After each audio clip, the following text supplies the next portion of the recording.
Hello students, how are you? Fine. So today we are going to start a new chapter, chapter number 14, which name is Economic Importance of Plants and Animals. So in this class we will study about economic importance of plants and then animals. तो सबसे पहले हम study करेंगे plants की कि plants का economically हमारे humans life के अंदर क्या इम्पोर्टेंट है। उसके बाद हम स्टडी करेंगे एनिमल्स की कि एनिमल्स को हम किस तरह से यूज करते हैं हमारे ह्यूमन वेलफेयर के लिए। तो ये इस चैप्टर के अंदर हमें पढ़ना है। तो सबसे पहले हम स्टडी करेंगे किसकी, इकोनॉमिक इंपॉर्टेंस ऑफ प्लांट्स की, और उसके बाद हम स्टडी करेंगे इकोनॉमिक इंपॉर्टेंस ऑफ एनिमल्स। तो सबसे पहले देखिए प्लांट्स हमारी 3 बेसिक नीड है। ठीक है, कितनी बेसिक है? 3 बेसिक नीड्स हैं। कौन कौन सी? एक है हमारी बेसिक नीड है वो है फूड, सेकंड बेसिक नीड है वो है क्लोथ, और थर्ड है वो है शेल्टर। ठीक है, ये तीनों ही जो बेसिक नीड है वो फुलफिल होती है किससे? तो बोलेंगे प्लांट से। हम इसके लिए किस पर डिपेंड है? इन सब थिंग्स के लिए किस पर डिपेंड है? तो बोलेंगे प्लांट्स पर डिपेंड है। आपको पता है फूड तो जनरली हम किससे ऑब्टेन करते हैं? प्लांट से ऑब्टेन करते हैं। या तो हम प्लांट को खाते हैं या फिर प्लांट के किसी पार्ट को या प्रोडक्ट को खाते हैं। तो फूड तो सीधा का सीधा डिपेंड होता है किस पर? प्लांट पर। क्लोथ आपको पता होगा कॉटन, ठीक है, जो फाइबर होते हैं, क्लोथ होते हैं, कॉटन वगैरह होते हैं, ये भी हमें किससे ऑब्टेन होते हैं? तो बोलेंगे प्लांट से ही ऑब्टेन होते हैं। इसके अलावा शेल्टर के फॉर्म में आप लिख सकते हैं वुड। ठीक है, तो शेल्टर के अंदर जो वुड हमारे काम आती है वो वुड हमें कहां से मिलती है? तो भी वो मिलती है हमें प्लांट से। तो क्या हुआ इसका मतलब कि इन तीनों चीजों के लिए हम किस पर डिपेंड है? मोस्टली प्लांट्स पर डिपेंड है। और यही हमारे 3 बेसिक नीड है। कौन कौन सी? Food, cloth and shelter. ठीक है, अब इसके चैप्टर के अंदर मैं आपको लगभग ये जो चैप्टर है वो पीछे वाले चैप्टर की तरह बुक से ही रीड कराऊंगा, क्योंकि इसमें मोस्ट ऑफ द पार्ट है वो लर्न करने वाला है। इसमें आपको समझना बहुत कम है लेकिन लर्न करना ज्यादा है, इसलिए आपको सीधा बुक से मैं रीड कराऊंगा, क्योंकि बुक के अंदर अच्छी खासी इमेज भी दे रखी है और आपको समझ में भी आ जाएगा आसानी से। ठीक है, तो आप बुक निकाल लीजिए और बुक के अंदर चैप्टर नंबर 14 निकाल लें। ये है आपका पेज नंबर 157 पर है। ठीक है, सॉरी 156 पर है। 14 number chapter, economic importance of plants and animals. अब इस चैप्टर के अंदर क्या है कि आपको बहुत सारे नाम याद करने हैं। ठीक है, एक बार को तो मैं पढ़ाऊंगा तो आपको ऐसा लगेगा कि ये कौन सी रामायण स्टार्ट कर दी, लेकिन ये रामायण नहीं है, ये आपको याद करने ही पड़ेंगे, क्योंकि ये जो नाम है वो हमेशा बोर्ड के अंदर आपसे पूछे जाएंगे। ठीक है, कि इसका नाम क्या है, गेहूं का बॉटनिकल नेम, साइंटिफिक नेम बोलते हैं, ठीक है, वो उसका नाम क्या है। तो ये सारे नाम आपको याद करने हैं इस चैप्टर के अंदर। तो थोड़ा सा याद करने वाला पार्ट इसमें ज्यादा है, तो हो जाएगा, कोई डिफिकल्ट वाला पार्ट है नहीं। देखिए, economic importance of plants. There are some fundamental requirements to spend good human life, such as food, clothes, house, etc. The material related to foods, clothes and house, etc. is obtained from plants. ठीक है, आप सभी को पता है plant से ही obtain करते हैं। फूड हो, चाहे वो क्लॉथ हो, चाहे वो शेल्टर हो यानी हाउस वगैरह की जो मटेरियल हो। ग्रेन्स मीन्स होता है अनाज, जो अनाज हम खाते हैं, जैसे गेहूं हो गया, मक्का हो गया, बाजरा हो गया। ठीक है, ये सारे किसमें आते हैं? अनाज के अंदर आते हैं, ग्रेन्स के अंदर आते हैं। ग्रेन्स फिर आता है पल्सेस मीन्स दालें। ठीक है, जो दाल आप खाते हैं, जैसे चने की दाल हो गई, मूंग की दाल हो गई, अरहर की दाल हो गई, तो ये सारी किसमें आती है? पल्सेस बोलते हैं इनको। फिर ऑयल, ठीक है, जो भी आप कोकोनट का ऑयल यूज कर रहे हैं या फिर मस्टर्ड ऑयल यूज कर रहे हैं या फिर ग्राउंडनट ऑयल यूज कर रहे हैं, तो ये सारे किसमें आएंगे? ऑयल्स के अंदर आएंगे। Sugar etcetera are also obtained from plants. ये सारे हमें कहां से मिलते हैं? प्लांट से तो मिलते हैं। ठीक है, तो plants. All the animals in the entire biosphere directly or indirectly dependent upon plants. अब पूरे बायोस्फीयर यानी पूरे अर्थ पर हम बात करें तो जितने भी एनिमल्स हैं वो या तो डायरेक्टली डिपेंड है किस पर? प्लांट्स पर, या फिर इनडायरेक्टली डिपेंड है प्लांट्स पर। तो इसको थोड़ा सा मैं समझाने की कोशिश करूंगा आपको। देखिए, जैसे हमारे पास मान लीजिए 2 एनिमल्स हैं। कितने एनिमल्स हैं? 2 एनिमल्स हैं, और ये एक प्लांट मान लीजिए आप। ठीक है, ये एक प्लांट है और हमारे पास 2 एनिमल्स हैं। एक एनिमल है उसका नाम है गोट, और एक एनिमल है उसका नाम है लायन। ठीक है, मैं आपको बताने की कोशिश कर रहा हूं कि डायरेक्टली और इनडायरेक्टली डिपेंड का मतलब क्या है। अब गोट है तो गोट क्या करेगी, क्या खाएगी गोट, तो गोट खाएगी प्लांट को, ठीक है, गोट किसको खाएगी, प्लांट को खाएगी। अब प्लांट की वो लीव्स हो सकती है या फ्रूट हो सकता है या कुछ भी हो सकता है, यानी किसको खाएगी, कुल मिलाकर के प्लांट को खाएगी। तो गोट कैसी हो गई, डायरेक्टली डिपेंडेंट,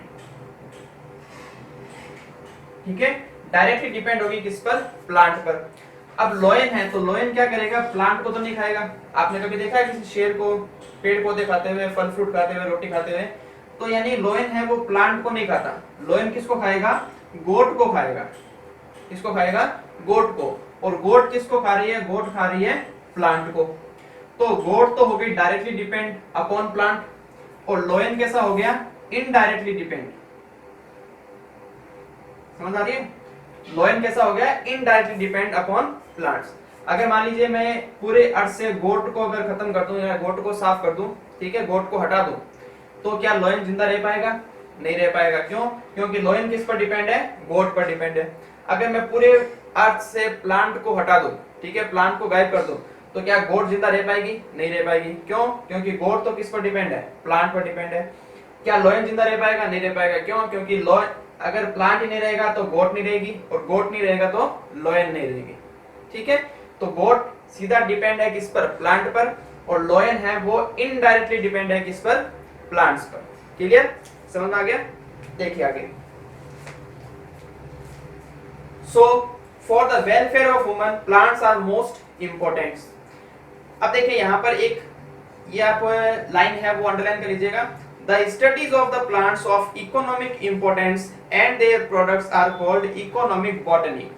ये पूरी लाइन आप अंडरलाइन कर लीजिएगा। एक डेफिनेशन है, किसकी डेफिनेशन है, तो बोलेंगे इकोनॉमिक बॉटनी की डेफिनेशन है, ठीक है। अब ये बॉटनी क्या रामायण है, देखते हैं। तो सबसे पहले मैंने आपको बताया था एक क्लास के अंदर बायोलॉजी, ठीक है, बायोलॉजी के बारे में डिस्कस किया था। बायोलॉजी के अंदर किसकी स्टडी करते हैं, तो बोलेंगे लिविंग ऑर्गेनिजम्स की स्टडी करते हैं, ठीक है। ये बात हम कर चुके हैं पीछे क्लास के अंदर। तो बायोलॉजी के अंदर हम किसकी स्टडी करते हैं, लिविंग ऑर्गेनिज्म की स्टडी करते हैं। क्या है, तो बोलेंगे साइंस की एक ब्रांच है। फिर बायोलॉजी को हम मेन 2 टाइप की ब्रांच के अंदर डिवाइड करते हैं। कितने, 2 टाइप्स की मेन ब्रांच में डिवाइड करते हैं।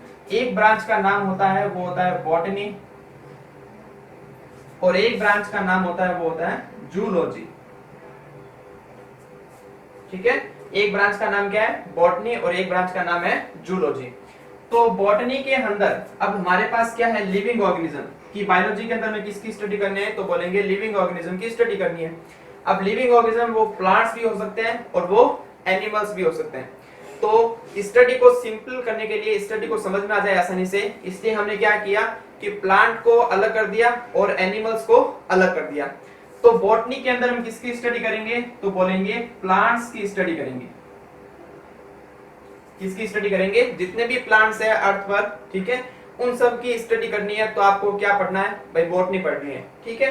तो बॉटनी के अंदर स्टडी करेंगे प्लांट्स की। और जूलॉजी, जू मतलब क्या होता है, जू के अंदर क्या रखते हैं अपन, एनिमल्स रखते हैं, ठीक है।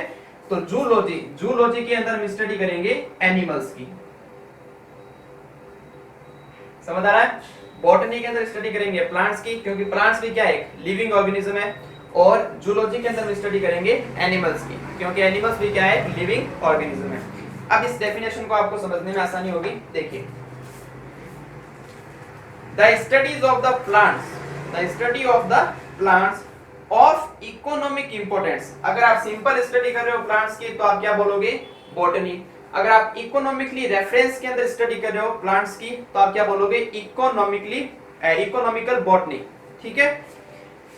तो the study of the plants of economic importance and their products are called economic botany. Clear हुई डेफिनेशन, डेफिनेशन को अंडरलाइन कर लेना, बहुत बार 1-2 नंबर के अंदर पूछ लेते हैं, ठीक है। अब हमने प्लांट्स को अलग अलग टाइप के अंदर डिवाइड कर दिया है। जिस तरह के वो प्लांट्स का सोर्स होता है, यानी वो प्लांट्स हमारे लिए कैसे बोल सकते हैं बेनिफिशियल है, उस हिसाब से हमने प्लांट्स को अलग अलग टाइप्स के अंदर डिवाइड कर दिया है। तो the plants of economic importance can be classified into the following group. Main 4 groups के अंदर डिवाइड किया है। कितने ग्रुप्स के अंदर? 4 ग्रुप्स के अंदर। पहला है वो है एडिबल प्लांट्स। तो एडिबल प्लांट्स के अंदर यानी प्लांट्स को हम खाते हैं, फूड की तरह जब हम यूज करते हैं, तो वो जितने भी प्लांट्स है वो किसमें आएंगे? एडिबल प्लांट्स के अंदर इंक्लूड होंगे। यानी जितने भी प्लांट जिसको हम फूड की तरह यूज कर रहे हैं वो सारे प्लांट्स किसमें आएंगे? एडिबल प्लांट्स की कैटेगरी में आएंगे। सेकंड है वो है मेडिसिनल प्लांट्स, यानी वे प्लांट्स जिनका यूज हम मेडिसिन की फॉर्म के अंदर करते हैं, या उसके प्रोडक्ट का या उसके कुछ पार्ट का जो यूज है वो हम मेडिसिन की फॉर्म के अंदर करते हैं, तो वो सारे प्लांट किसमें आएंगे? मेडिसिनल प्लांट्स कहलाएंगे। फिर थर्ड है वो है वुड प्रोवाइडिंग प्लांट्स, यानी दूस प्लांट्स जो हमें, जिससे हमें क्या प्राप्त होती है? जिससे हमें क्या ऑब्टेन होता है? वुड ऑब्टेन होता है, लकड़ी प्राप्त होती है। ठीक है, तो वो सारे प्लांट्स किसमें आ जाएंगे? वुड प्रोवाइडिंग प्लांट्स में। और फोर्थ है प्लांट यील्ड फाइबर्स, यानी वे प्लांट जिनसे हमें क्या मिलता हो? फाइबर्स मिलता हो। क्या मिलता हो? फाइबर्स, रेशे मिलते हो, तो वो सारे प्लांट्स किसमें आएंगे? प्लांट यील्डिंग फाइबर्स के अंदर आएंगे। सबसे पहले डिस्कस करते हैं एडिबल प्लांट्स। ठीक है, एडिबल प्लांट्स देखिए, तो those plants and their products which are used as food, उनको हम क्या बोलेंगे? Is known as edible plants. जैसे आप जो ऑयल ले रहे हो, ठीक है, जैसे मस्टर्ड ऑयल हो या कोकोनट ऑयल हो, ठीक है, वो सारे क्या है? प्लांट के पार्ट हैं। इसी तरह जो आप सीरियल्स खा रहे हो, यानी अनाज जो आप ले रहे हो, वो भी क्या है? प्लांट्स के पार्ट हैं। जो पल्सेज हैं, दालें हैं, वो भी क्या है? प्लांट्स ही हैं या उसके प्रोडक्ट हैं। ठीक है, इसी तरह वेजिटेबल्स हो गए, फ्रूट्स हो गए, तो ये सारे किस में आते हैं? एडिबल प्लांट्स के अंतर्गत आते हैं। ठीक है, तो देखिए edible plants, first number, the plants और their products used as food are called edible plants. Example cereals means अनाज। ठीक है, जो अनाज आप खा रहे हैं, जैसे गेहूं हो, बाजरा हो, मक्का हो, कुछ भी हो। पल्सेज यानी दालें, oil, spices, vegetables and fruits, तो ये सारे किस में आएंगे? एडिबल प्लांट्स के अंदर आएंगे, जो हम खाने के अंदर यूज करते हैं वो प्लांट्स। सेकंड आता है मेडिसिनल प्लांट्स। तो नाम से पता चल रहा है, यानी जिस प्लांट का हम यूज किस तरह करें? मेडिसिन के फॉर्म के अंदर करें। ठीक है, या मेडिसिन के अंदर उस प्लांट का कोई पार्ट है वो यूज आ रहा है, तो वो प्लांट्स किस में आएंगे? मेडिसिनल प्लांट्स की कैटेगरी में आएंगे। द प्लांट्स और products of plants which are used for medicines are called medicinal plants such as ashwagandha. आपने सुना होगा अश्वगंधा आयुर्वेदिक के अंदर। ठीक है, अश्वगंधा, ओपियम, ओपियम की बात हम कर चुके हैं पीछे, अफीम की। ठीक है, चैप्टर नंबर 1 में किया था ओपियम, तो इसकी बात हम नहीं करेंगे।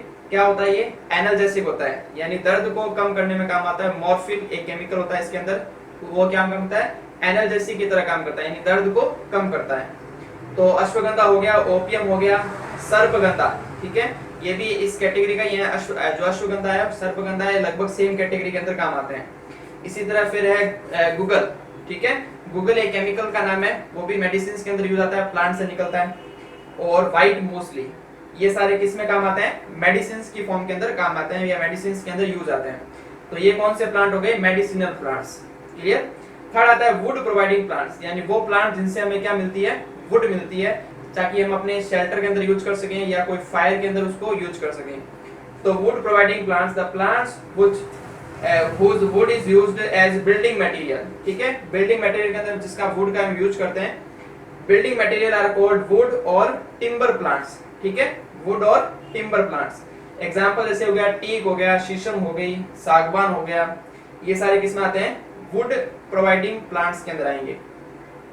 तो टीक, शीशम, रोइडा, ठीक है, इसको हम आगे डिस्कस करेंगे भी।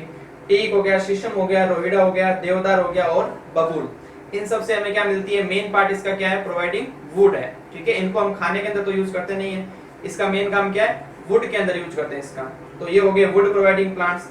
फिर फोर्थ आता है प्लांट यील्डिंग फाइबर्स, यानी वो प्लांट जिनसे हमें क्या मिलते हो? फाइबर्स मिलते हो। ठीक है, fibres yielding plants produce fibre which is used in textile industry. Textile industry means होता है जो कपड़े की जो फैक्ट्री होती है, उसके अंदर हम इसका क्या करते हैं? फाइबर का यूज करते हैं, तो वो होगी टेक्सटाइल इंडस्ट्री।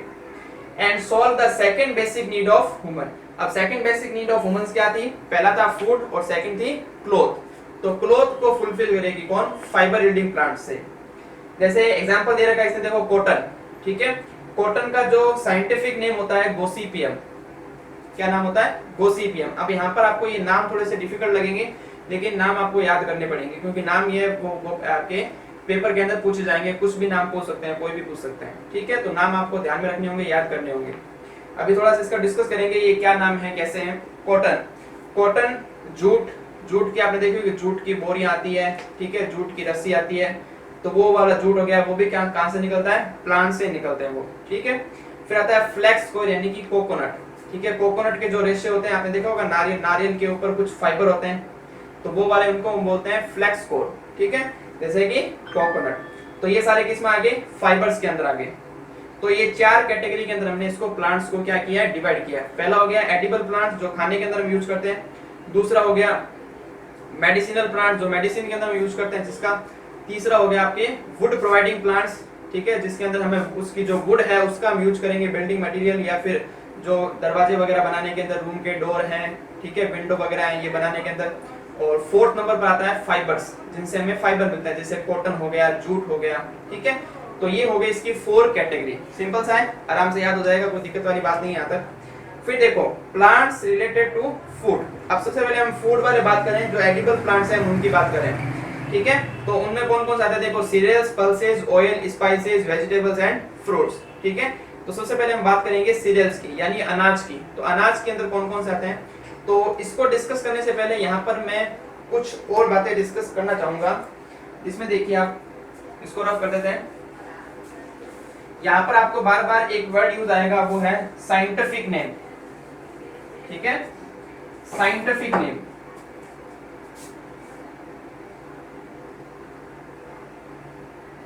साइंटिफिक नेम, अब ये साइंटिफिक नेम क्या होता है, साइंटिफिक नेम का मतलब है कि जैसे मान लीजिए हमारे पास कोई भी ऑर्गेनिज्म है, चाहे वो लिविंग ऑर्गेनिज्म है, ठीक है, तो कोई भी ऑर्गेनिज्म है। अब ऑर्गेनिज्म का मतलब क्या हो गया कि वो एनिमल्स भी हो सकते हैं और वो प्लांट्स भी हो सकते हैं, ठीक है। ये तो हो गए ऑर्गेनिज्म की बात, एनिमल्स भी हो सकते हैं और प्लांट्स भी हो सकते हैं। इसके अलावा क्या हो सकते हैं, तो बोलेंगे बैक्टीरिया हो सकते हैं, है ना। इसके अलावा क्या हो सकते हैं, तो बोलेंगे फंगस हो सकते हैं। और एक और कैटेगरी आती है, वो आती है प्रोटिस्टा। पूरी अर्थ पर ये 5 टाइप के हमें ऑर्गेनिज्म देखने को मिलेंगे। या तो वो किसकी कैटेगरी में आएंगे, एनिमल्स की कैटेगरी में आएंगे, या वो जो ऑर्गेनिज्म वो प्लांट्स की कैटेगरी में आएंगे, या वो ऑर्गेनिज्म बैक्टीरिया की कैटेगरी में आएंगे, या वो फंगस की कैटेगरी में आएंगे, या फिर वो प्रोटिस्टा की कैटेगरी में आएंगे। पूरे अर्थ पर जितने भी लिविंग ऑर्गेनिज्म है वो इन 5 कैटेगरी में से किसी एक में से बिलोंग करेंगे, ठीक है।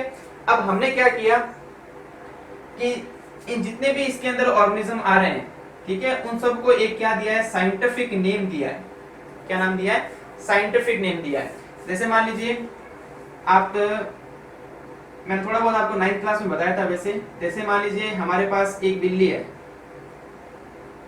क्या है, बिल्ली है, ठीक है। अब बिल्ली है तो आप हिंदी में इसको क्या बोलोगे, बिल्ली, ठीक है। अगर आपसे पूछे भाई इंग्लिश में क्या नाम होता है, तो बोलेंगे कैट, है ना, बिल्ली, कैट। अगर आपसे पूछे भाई मारवाड़ी में क्या नाम होता है, तो नॉर्मली हम इसको बोलते हैं मिनडी, है ना, क्या बोलते हैं, मिनडी। तो हिंदी में इसका नाम अलग हो गया बिल्ली, अंग्रेजी में नाम इसका अलग हो गया कैट, मारवाड़ी में इसका नाम अलग हो गया। अगर आपसे कोई पूछे भाई चाइनीज में इसका नाम क्या होगा, तो और कुछ नाम होगा, मुझे नहीं पता, ठीक है। अगर आपसे पूछे जो जर्मनी जापान की जो लैंग्वेज है, ठीक है, जापानीज, उसके अंदर इसका नाम क्या होगा, तो इसका नाम अलग होगा। ऑर्गेनिज्म सेम है, हमारे पास है क्या, ऑर्गेनिज्म सेम है, ठीक है। उसी को हम हिंदी के अंदर बिल्ली बोल रहे हैं, इंग्लिश के अंदर उसको कैट बोल रहे हैं, मारवाड़ी में कुछ और बोल रहे हैं, चाइनीज में कुछ और बोलेंगे, जापानीज के अंदर कुछ और बोलेंगे। तो पूरी दुनिया के अंदर जितनी भी लैंग्वेज है, ठीक है, जैसे तमिल है तो तमिल के अंदर बिल्ली को कुछ और बोलेंगे, है ना। तो जितनी भी दुनिया के अंदर लैंग्वेज है उन सब में इसका जो एक ही ऑर्गेनिज्म के है बहुत सारे नाम हो जाएंगे, है ना, एक ही ऑर्गेनिज्म के बहुत सारे नाम हो जाएंगे। तो यहाँ पर आती है डिफिकल्टी। तो डिफिकल्टी को सॉल्व करने के लिए क्या किया, एक ऐसा नाम दिया जो पूरे वर्ल्ड के अंदर एक ही है, ठीक है, पूरे वर्ल्ड के अंदर एक ही है। जैसे मान लीजिए ह्यूमन, तो ह्यूमन का साइंटिफिक नेम क्या होता है, होमो सैपियंस। क्या नाम होता है, होमो सैपियंस। अगर आप भारत के अंदर आओ और साइंटिस्ट से बात करो और साइंटिस्ट को बोलो होमो सैपियंस, तो साइंटिस्ट समझ जाएंगे कि भाई ये आपके ह्यूमंस की बात कर रहे हैं। आप चाइना के अंदर जाओ, चाइना के जो साइंटिस्ट हैं उनको बोलो होमो सैपियंस, तो वो समझ जाएंगे कि ये ह्यूमंस की बात कर रहे हैं। आप जर्मनी के अंदर जाओ या जापान के अंदर जाओ, वहां पर आप बोलो होमो सैपियंस, तो वो समझ जाएंगे कि भाई ये ह्यूमंस की बात कर रहे हैं। अमेरिका के अंदर जाओ, आप बोलो होमो सेपियंस, तो वो समझ जाएंगे ह्यूमंस की बात करें। यानी कहीं पर भी आप पूरे वर्ल्ड के अंदर कहीं पर भी होमो सेपियंस अगर आप वर्ड यूज कर रहे हैं, इसका मतलब आप किसकी बात कर रहे हैं, ह्यूमंस की बात कर रहे हैं। तो पूरे वर्ल्ड में कहीं भी कोई कंफ्यूजन ना हो कि होमो सेपियंस क्या होता है या होमो सेपियंस हमारे हिसाब से तो ये होता है, इसके हिसाब से पता नहीं क्या होता है, ठीक है। तो वहां पर कंफ्यूजन क्रिएट ना हो, इसके लिए पूरे जितने भी ऑर्गेनिज्म है पूरी अर्थ पर सबको एक स्पेसिफिक नाम दिया गया है। उस स्पेसिफिक नाम को हम बोलते हैं साइंटिफिक नेम, ठीक है। यानी वो पूरे वर्ल्ड के अंदर सेम होगा। भारत के अंदर भी होमो सेपियंस बोलेंगे, चाइना के अंदर भी होमो सेपियंस बोलेंगे, जर्मनी में भी होमो सेपियंस, अमेरिका के अंदर भी होमो सेपियंस, रशिया में भी होमो सेपियंस, ऑस्ट्रेलिया के अंदर भी होमो सेपियंस, ठीक है। सबके अंदर एक ही नाम चलेगा, उसको हम बोलते हैं साइंटिफिक नेम। क्या बोलेंगे, साइंटिफिक नेम। अब साइंटिफिक नेम है वो हम दो तरह से दे सकते हैं।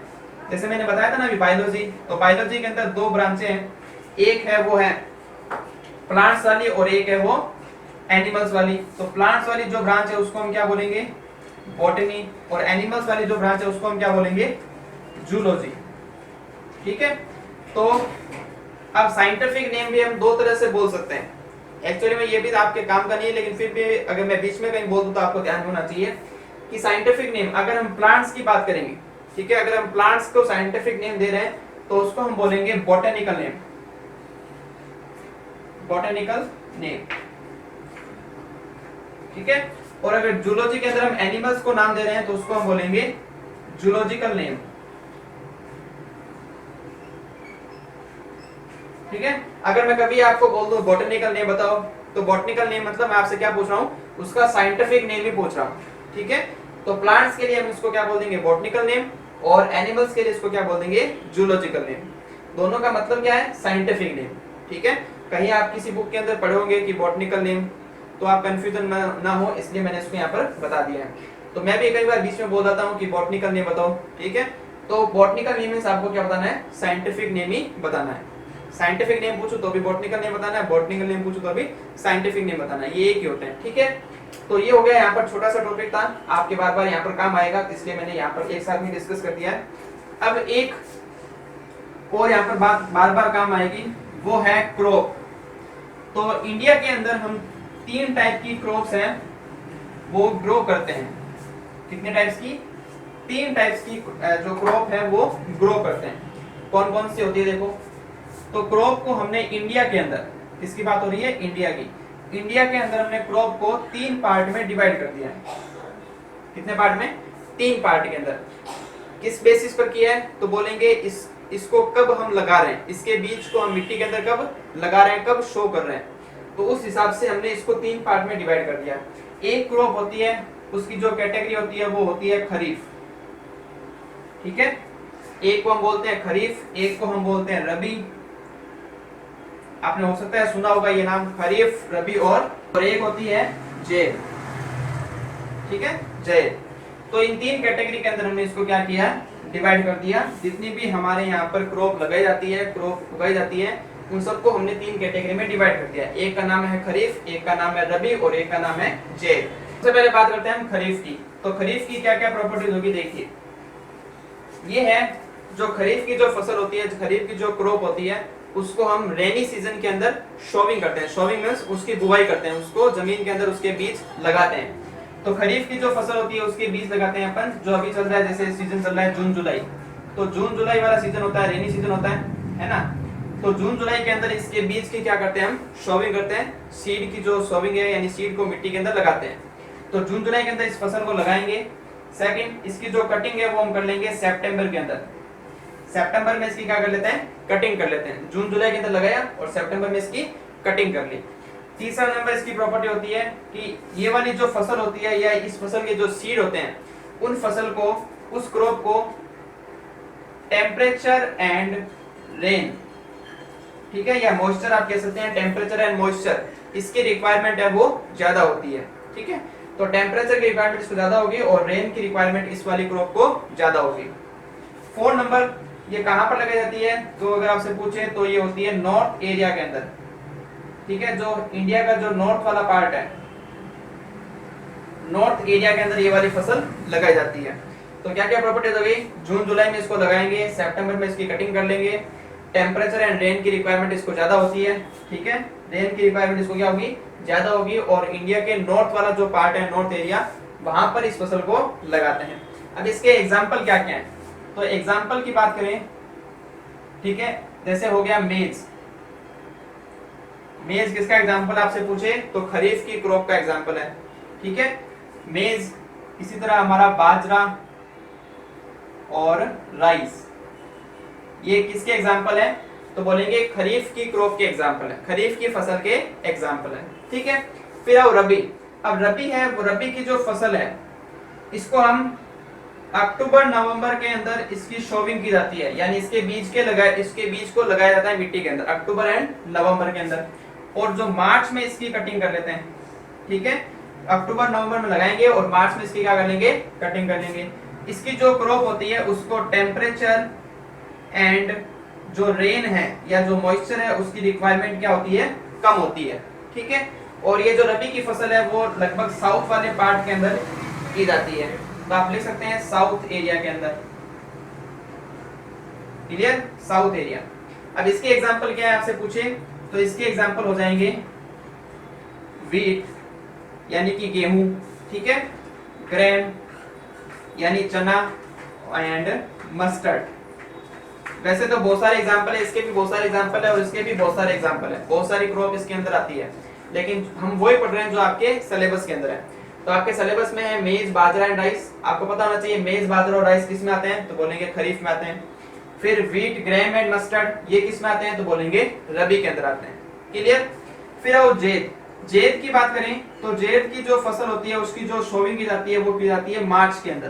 कब करेंगे, मार्च के अंदर। और इसमें मेनली आती है आपकी जो वेजिटेबल्स हो गई, ठीक है, वेजिटेबल्स एंड जो फ्रूट्स वाली जो फसल होती है, जो फ्रूट्स वाली जो क्रॉप होती है उनको हम लगाते हैं, वेजिटेबल्स एंड फ्रूट्स वाली क्रॉप को। इसके एग्जांपल की बात करें तो एग्जांपल हो जाएंगे आपके जैसे चुकंबर हो गया यानी कि खीरा, ठीक है। इसके अलावा आपका वाटरमेलन हो गया यानी कि तरबूज, तरबूज हो गया, और करेला, ठीक है। ये सारे किस में आएंगे, जेद की फसल में आएंगे। ये आएंगे खरीफ की, ये आएंगे रबी में। और चुकंबर यानी कि आपके उसको क्या बोलते हैं, खीरा, तरबूज यानी वाटरमेलन, और करेला, ये सारी किसकी फसल आती है, जेद के अंदर, क्लियर। तो ये बार बार आपकी बुक के अंदर आएंगे, ये खरीफ की फसल है, ये रबी की फसल है, ये जेद की फसल है। तो आपको पता होना चाहिए खरीफ क्या होता है, रबी क्या होती है और जेद क्या होती है। तो इनको हम शोविंग के बेसिस पर, यानी कब इनकी बुआई कर रहे हैं, कब इनकी कटाई कर रहे हैं, कब इनकी कटिंग कर रहे हैं, उस बेसिस पर हमने इसको 3 पार्ट के अंदर डिवाइड कर दिया। खरीफ के अंदर कौन कौन आएगा, मेज, बाजरा, राइस। रबी के अंदर कौन कौन आएगा, वीट, ग्रेन, मस्टर्ड। और जेद के अंदर जो वेजिटेबल्स एंड फ्रूट्स वाली जो फसल होती है, जो क्रॉप होती है, वो आएगी, क्लियर। अब देखो स्टार्ट करते हैं वापस बुक से। अब आपको बुक से रीड करना है, सिंपल सा है, आपको समझ में आ जाएगा। देखिए, plants related to food importance. Food provides us energy for all metabolic activities, सबको पता है, ठीक है। एनर्जी के लिए हम क्या लेते हैं, फूड लेते हैं। The main food provided by plants are as follow. सबसे पहले हम बात करें सीरियल्स की। सीरियल्स मींस होता है अनाज, ठीक है, जो अनाज हम खाते हैं। अनाज मींस जो गेहूं हो गया, चावल हो गया, मक्का हो गया, बाजरा हो गया। इन सब के अंदर जो मेन कंपोनेंट होता है इसका, वो कौन होता है, वो होता है कार्बोहाइड्रेट। कार्बोहाइड्रेट, ठीक है। इसका मेन कंपोनेंट कौन होता है, कार्बोहाइड्रेट। यानी गेहूं के अंदर मेन पार्ट क्या है, कार्बोहाइड्रेट है, ठीक है। इस सब की बात हम कर चुके हैं। फूड के अंदर, फूड के जो कंपोनेंट हमने पढ़े थे, carbohydrate, protein, fat, vitamins, minerals and water. तो कार्बोहाइड्रेट होता है किसके अंदर, सीरियल्स के अंदर, यानी अनाजों के अंदर। सबसे पहले देखिए, this is the most important group of plants. It includes member of grass family यानी ग्रेमिनी ऑफ पोएसी।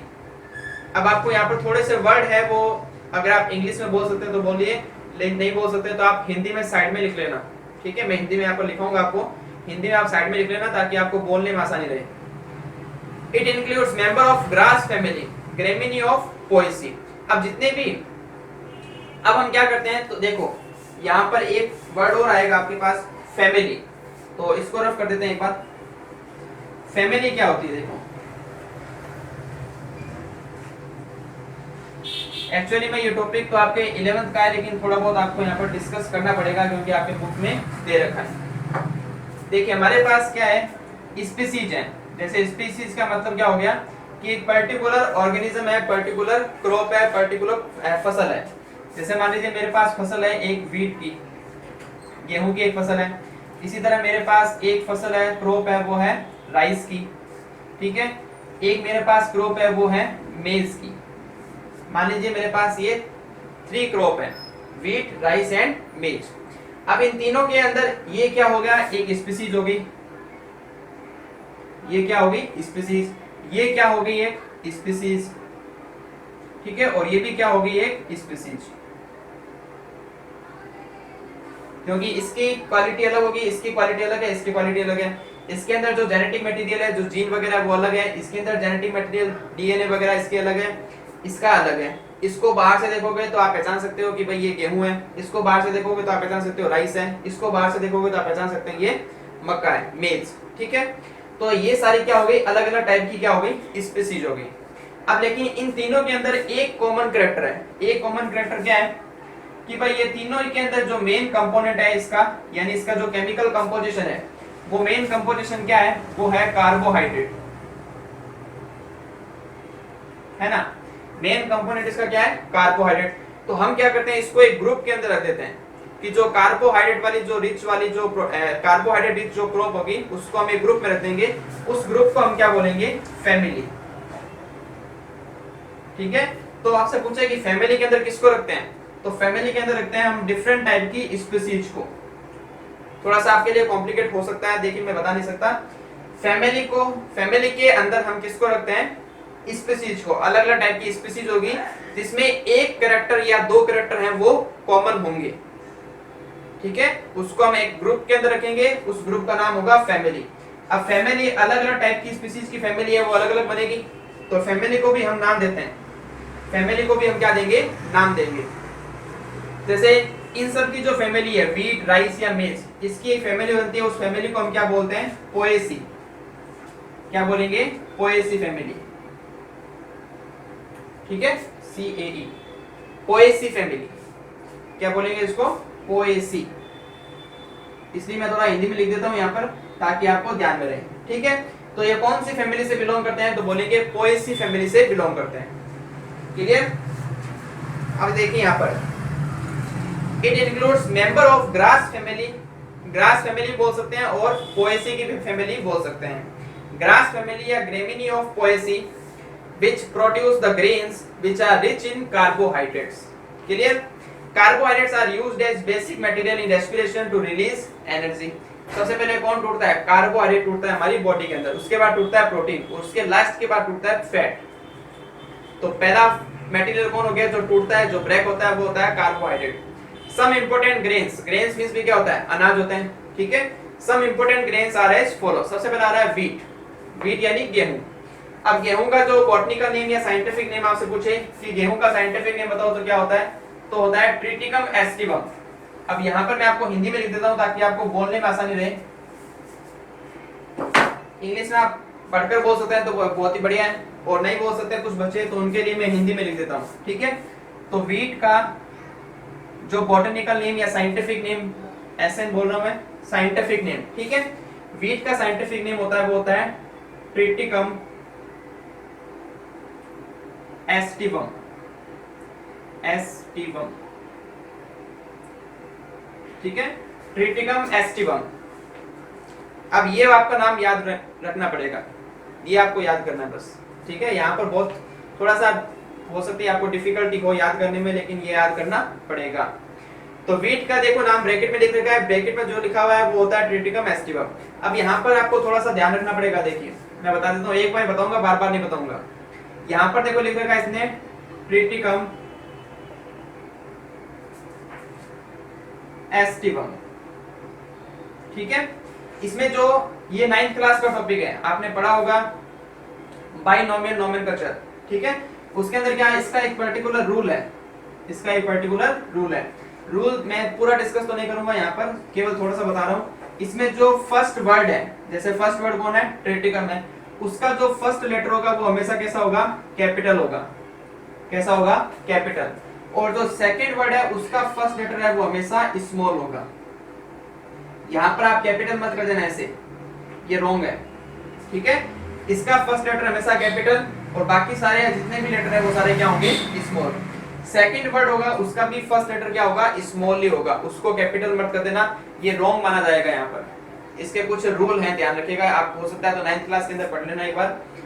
तो ये होता है स्मॉल के अंदर, ध्यान रखिएगा, ठीक है। तो ब्रैकेट के अंदर लिखा हुआ है वीट ट्रिटिकम एस्टिवम, क्लियर, ये इसका क्या है, साइंटिफिक नेम है।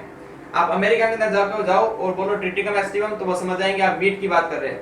जापान में जाओ, जापान को बोलो ट्रिटिकम एस्टिवम, वो समझ जाएंगे आप वीट की बात कर रहे हैं, ठीक है। तो it is the main source of food in north India. North India के अंदर हम ज्यादा क्या खाते हैं, गेहूं खाते हैं, चावल नहीं खाते। चावल कहाँ खाते हैं, साउथ इंडिया के अंदर, यानी जो तमिल वाला, जो तमिलनाडु हो गया, चेन्नई हो गया, यहाँ पर ज्यादा क्या खाते हैं, चावल, और हम क्या खाते हैं, आपके गेहूं। तो it is the main source of food in north India, it is ground as rabi crop. अब रबी क्रॉप आ गया, अब मैं वापिस से डिस्कस नहीं करने वाला कि रबी क्रॉप की क्या क्या प्रॉपर्टी है, ठीक है, इसलिए मैंने एक साथ में करा दिया। तो it is known as, it is grown as rabi crop, the main variety. अब इसके जो वीट है उसकी भी कुछ वेराइटी होती है, अलग अलग वेराइटी होती है। तो वेराइटी का नाम भी आपको एक दो या दो तो नाम आपको याद रखने पड़ेंगे, ठीक है, क्योंकि यहाँ पर पूछ सकते हैं वेराइटी कि गेहूं की वेराइटी बताओ। तो the main varieties of wheat are Sonalika, Kalyan Sona, Sharbati and Sonora. अगर नाम नहीं बोल सकते तो हिंदी में लिख लें, नीचे बोल रहा हूं मैं, देखो, Sonalika, Kalyan Sona, Sharbati and Sonora, Sonora, ये इसकी वेराइटीज के नाम है। तो इतना पार्ट आपको याद करना पड़ेगा, पूरा याद करना है, ठीक है। सेकंड आओ राइस। राइस को हम बोलते हैं ओराइजा सेटाइवा। क्या बोलेंगे, राइस का जो साइंटिफिक नेम होता है उसको हम क्या बोलते हैं,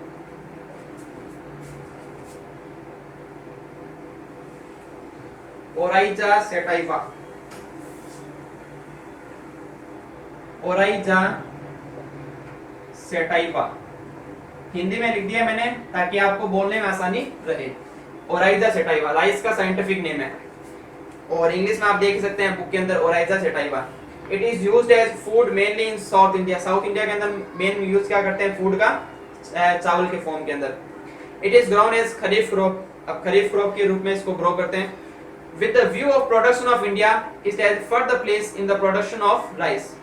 पूरे वर्ल्ड के अंदर राइस के प्रोडक्शन में इंडिया है वो फर्स्ट नंबर पर है। सबसे ज्यादा राइस का प्रोडक्शन कहां पर होता है, इंडिया के अंदर होता है। अब इसकी भी कुछ वैरायटी होती है, जैसे जया, रत्ना, ठीक है, बासमती। बासमती चावल आपने सुने होंगे, बासमती राइस, है ना। तो वो वैरायटीज है इनकी, अलग अलग टाइप की वैरायटी होती है। तो its main variety are Basmati, Swarandana, Basmati, Swarandana, Jaya, Ratna and Sona. Basmati, Swarandana, Jaya, Ratna and Sona, ये इसकी क्या हो गई, वैरायटीज। फिर थर्ड नंबर पर आता है मेज। मेज का जो साइंटिफिक नेम होता है वो होता है जी मेज। क्या होता है, जी मेज, सिंपल सही है, जी मेज। ये किसका साइंटिफिक नेम है, तो बोलेंगे मेज का साइंटिफिक नेम है। मेज यानी मक्का, मक्के का साइंटिफिक नेम होता है जी मेज। क्या होता है, zea mays. It is also grown as kharif crop. It improves variety. अब इसकी क्या क्या वैरायटी है, ये भी आपको नाम ध्यान रखने हैं, विजय, शक्ति एंड रतन। क्या क्या वैरायटी है, विजय, शक्ति एंड रतन, ये इसकी होती है मेज की वैरायटी। फोर्थ नंबर पर आता है बाजरा।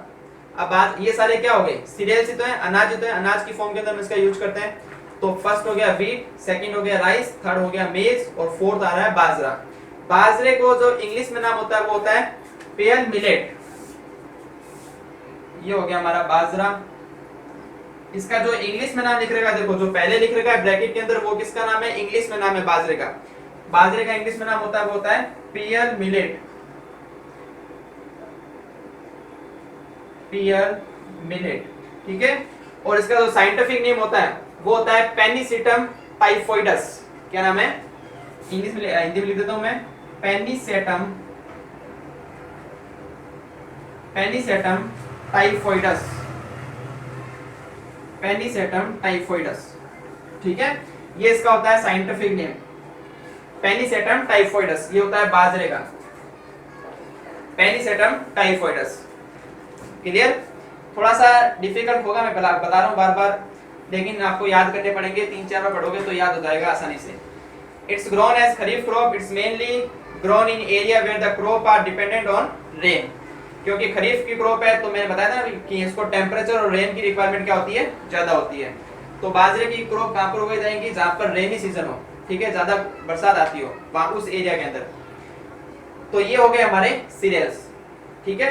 सेकंड आ रहा है पल्सेस, जो दालें हम यूज करते हैं वो भी क्या है, एडिबल प्लांट्स हैं।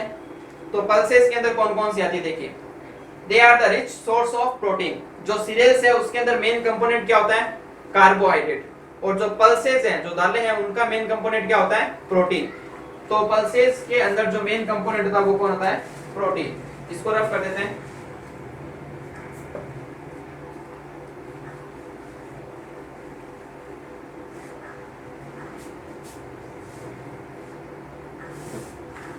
ठीक है, तो पल्सेस को हम क्यों खाते हैं, प्रोटीन के लिए।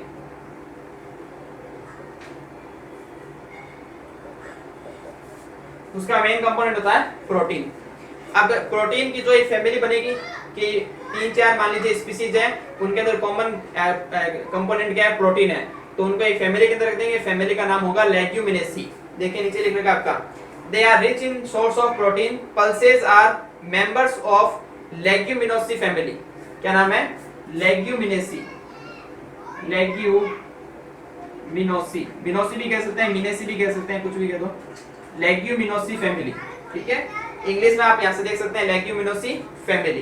किससे बिलोंग करेंगे, लेग्यूमिनेसी फैमिली से बिलोंग करेंगे। तो लेग्यूमिनेसी फैमिली की क्या विशेषता है, क्या प्रॉपर्टी है, कि इसके अंदर किसको रखेंगे, जिसमें प्रोटीन है वो रिच क्वांटिटी के अंदर प्रेजेंट हो। The main pulses are follow. सबसे पहला आता है ग्रेन। ग्रेन को हम बोलते हैं चना, ठीक है, साइंटिफिक नेम हिंदी में इसको क्या बोलेंगे, चना। डायग्राम आप देख सकते हैं नीचे। साइंटिफिक नेम होता है इसका, वो होता है साइसर एरिटिनम। क्या नेम है, साइसर एरिटिनम, साइसर एरिटिनम, ठीक है। It is a rabi crop. India, वो भी वापिस बात, राइस के अंदर फर्स्ट पोजीशन पर है इंडिया, और ग्रेन के अंदर भी फर्स्ट पोजीशन पर है ऑल ओवर द वर्ल्ड के अंदर। तो first place in world in the production of grain. It is called a king of pulses. इसको हम क्या बोलते हैं, किंग ऑफ पल्सेस कहते हैं, किंग ऑफ पल्सेस। ग्रेन को क्या बोलते हैं, किंग ऑफ पल्सेस। फर्स्ट हो गया ग्रेन। सेकंड आता है red grain. Red grain means arhar, जो अरहर की दाल होती है, आपने सुना होगा अरहर, तो उसको हम बोलते हैं रेड ग्रेन, रेड ग्रेन, ठीक है। इसका जो साइंटिफिक नेम होता है वो होता है कैजेनस कैजन। क्या नेम है, कैजेनस कैजेनस कैजेनस कैजन, ठीक है, कैजेनस कैजन। तो ये हो गया इसका साइंटिफिक नेम। इसके अंदर कुछ लिखा हुआ नहीं है डिस्क्रिप्शन, तो आपको याद नहीं करना। रेड ग्रेन हो गया अरहर, अरहर की दाल बोलते हैं, इसका होता है कैजेनस कैजन। फिर आता है पी। अब यहाँ पर ये दो के अंदर आपको कंफ्यूजन होगा कि मटर और ग्राउंडनट, ये भी हम किसके अंदर इंक्लूड करते हैं, पल्सेस के अंदर इंक्लूड करते हैं, क्योंकि इसका मेन कंपोनेंट क्या है, प्रोटीन है। मेन कंपोनेंट इसके अंदर क्या होता है, प्रोटीन होता है। तो पी को हम सब्जी के तौर पर भी यानी वेजिटेबल्स की फॉर्म के अंदर भी यूज करते हैं, और जो ग्राउंडनट है उसको हम ऑयल की फॉर्म के अंदर भी यूज करते हैं, लेकिन इसका मेन कंपोनेंट क्या होता है, प्रोटीन, इसलिए इसको हम पल्सेस की फॉर्म के अंदर भी यूज करते हैं। पी, पी का बता चुका हूं जेनेटिक्स के अंदर पाइसम सेटाइवम है ना, तो पी को हम बोलते हैं पाइसम सेटाइवम। साइंटिफिक नेम क्या होता है, पाइसम सेटाइवम।